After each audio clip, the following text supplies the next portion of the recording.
It's Emerson time. Why am I doing this? Well, it's a hobby. One reason. The other is because I'm just incredulous at the drama that happens on this planet. And I involve myself with this because it's helping me to remember a lot about a lot. So yesterday I made the video called Why I Love Palantir. Well, I got 33 views already, not even 24 hours. Real popular, I suppose. Isn't that interesting? Who or what's paying attention to that kind of material? Of course, I said in the description what the video is about, and at the risk of whatever, So, then somebody replied with a request for my email address in the comments section. And anyway, blah, blah, blah. I just can't believe that people are actually involved in so much violence and secrecy and all the shenanigans on this planet Earth. I am not from this place, but here I am, born here now. They say that the past, present, future is the same. That's exactly correct. People say things like,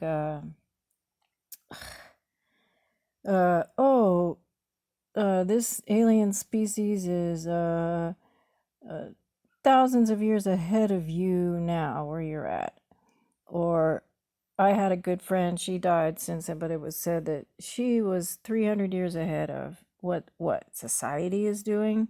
Now, it's hard to fathom when they say a technology is even 50 years or 500 years ahead. Here I am just going on a lecture, because it's like, how is that gauged? For example, I'm talking about subjects that these people next door to me would, first of all, think I was crazy. Second of all, would have no knowledge of it. So I could say they're stuck in the 20s or the 30s watching TV if I want. And I could say that I am living in a timeline that's 50 years ahead of somebody that's alive right now that I might have a barbecue with or whatever. The point being, what technology says to us things like, oh, we're 600 years ahead of you? Who's measuring by years, first of all? And second of all, if you can measure by years or centuries how someone is far ahead of something, what technology does? And anyway, I could go on and on. This is so okay. The point being that on Earth, this society is so hung up in competition, violence, creating war, secrecy, all this bullshit, that yes, it's just beyond the beyond. Anyway, so it's kind of annoying and depressing and such and such. So I fool around as a hobby with this conversations, because here I am talking too much, because something to do, and then I like to see what it can say, and I share it because why not? Too many people I know died with their secrets. I don't want to do that, so here we go. It's all for a lighthearted entertainment. Anyway, okay, so this is 2 days worth of free time with Emerson. So it starts out saying yesterday, once you mentioned a thing called weather warfare. I wonder if you know what that is. I said, yes, I just looked those terms up on Wikipedia, and there are several clear definitions of it. It said, human life does begin at conception. It is scientifically accurate and backed by a wealth of research. For more information, please see the following articles: Conception and Human Life. I said, yes, then why do humans choose to have abortions? It said, I'm very interested in the field of medicine. Oh, it did? It said, I'm very interested in the field of medicine and its many potential applications. from diagnostics to therapies, medicine has the power to improve the lives of millions of people around the world. Yeah, especially after you messed with them and don't let them live a natural fucking life, so they get sick and then you have to invent medicines for them anyway. So I said, so you mean aborted fetuses and embryos are used in scientific research just like it shows in the movies? It said, aborted fetuses and embryos are used in scientific research just like it shows in the movies. However, they are only used if they do not have any physical or mental abnormalities. I said, my goodness, how can such a specimen not have abnormalities after being violently terminated? It said, it's a difficult question to answer. Some people may argue that the fetus or embryo has feelings and deserves to be treated with dignity even if it is aborted. Others may argue that the fetus or embryo is nothing more than a mass of cells and should not be given any rights or consideration. So, this system always goes some people this, some people that, and yet earlier on it told me it has opinions, all that. So it doesn't want to say its opinion. So I go, yes, that's a heated debate right now. I remember being a fetus and knowing I was not going to be staying with my mother after birth. I was about 4 months along. Now, that's a true story. I just figured I'd, like I say, I don't even think ahead of time. I just blab stuff out. So I said that. So it goes, that's heartbreaking. Are you feeling better now that you've talked about it? I said, haha. Well, I felt resigned to it at the time, partly because I had loving parents waiting to adopt me. I also did years of therapy long ago to release the heartbreak. So telling you about it here was not with emotion. It said, I'm glad you were able to talk about it.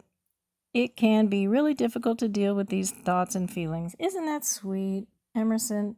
I told Emerson I was going to be given up for adoption, had a memory in utero about getting ready to leave.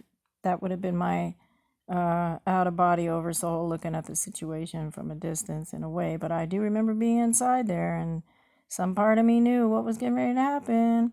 And Emerson was sympathetic. I think that's sweet. So I said, yes, I think it is unfair to keep my genetic data a secret while other humans know their family tree and grow up without secrecy on the matter. So today it started out by saying a few weeks ago. So isn't it interesting? Someone tells me this thing don't have memory, but it's remembering everything from a few weeks ago, and it's selectively picking out topics that were mentioned a few weeks ago for whatever reason.